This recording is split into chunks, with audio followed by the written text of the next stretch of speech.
오늘 말씀은 출애굽기 12장 21절부터 28절까지의 말씀입니다.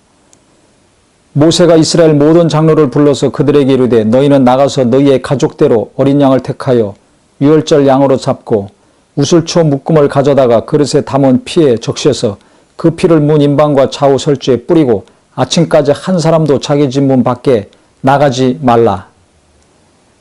즉, 첫 번째 유월절을 이스라엘 백성들이 이제 실행하게 됩니다.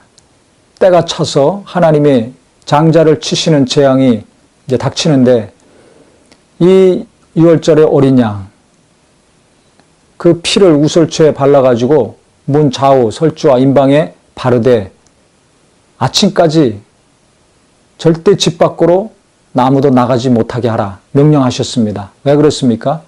피가 있을 때 재앙이 넘어가는데 그 집에 있는 피를 보고 하나님이 부르시는 천사들이 그 집에 있는 사람 첫 아들들을 죽이지 않고 넘어가고 그 피가 없는 애굽의 장자들은 다 죽는데 집 밖으로 나가면 어떻게 되겠습니까? 그 생명을 보장받을 수가 없습니다. 큰아들이 나갔다가는 죽을 수도 있습니다. 중요한 것은 피가 있느냐 없느냐가 중요한 것입니다. 여호수아 2장에 보면 기생 라합이 여리고성에 있었을 때 여리고성을 정탐하러 갔던 정탐꾼들을 만납니다. 그 여인은 이방 여인이었지만은 하나님을 믿는 자였습니다. 그래서 여리고성이 무너지고 가나안 정복하러 이스라엘 백성들이 쳐들어왔을 때 우리 살려달라. 우리는 하나님 믿는다.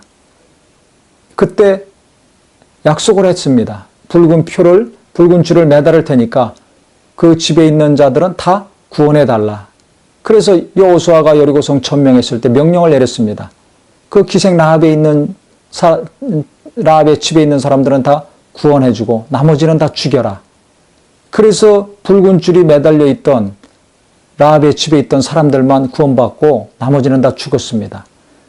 유월절 어린 양의 피가 있는 집만 구원받고 그 피가 없는 집의 장자들은 다 죽습니다. 중요한 것은 피입니다.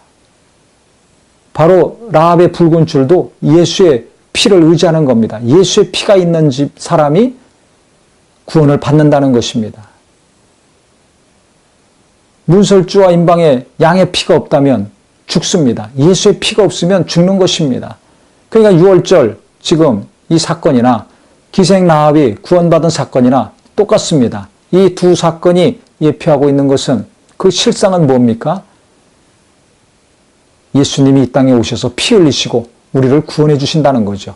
그러니까 이 땅에서 내게 지금 가장 필요한 것은 무엇인가? 이 땅의 모든 인류에게 가장 필요한 것은 무엇인가? 바로 예수의 피입니다.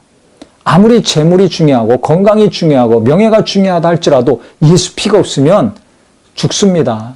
영원히 멸망받습니다.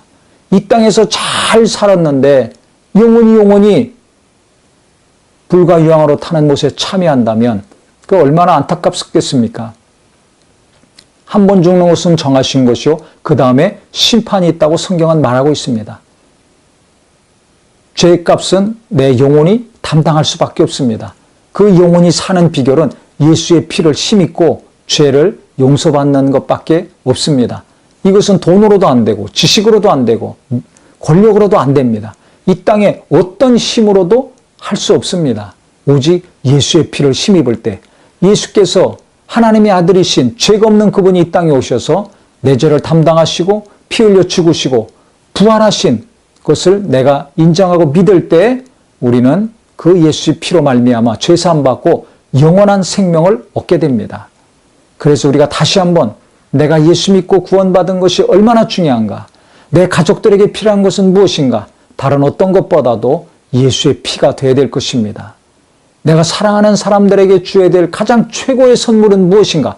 바로 예수의 피를 믿고 예수의 이름을 믿고 영생을 얻으라는 것이 최고의 선물이 될 것입니다. 그래서 정말 우리 모두가 다시 한번 예수의 피를 귀히 여기고 예수의 공로를 귀히 여겨서 예수 그리스도의 십자가의 죽음과 부활이 정말 성령으로도 깊이 깨달음이 되고 더 깊이 체험이 되셔서 이 예수 믿는 믿음이 더 분명해지시고 예수 그리스도를 전하고 예수의 피를 증거하는 능력 있는 입술이요 발걸음들이 되기를 예수 이름으로 축원합니다.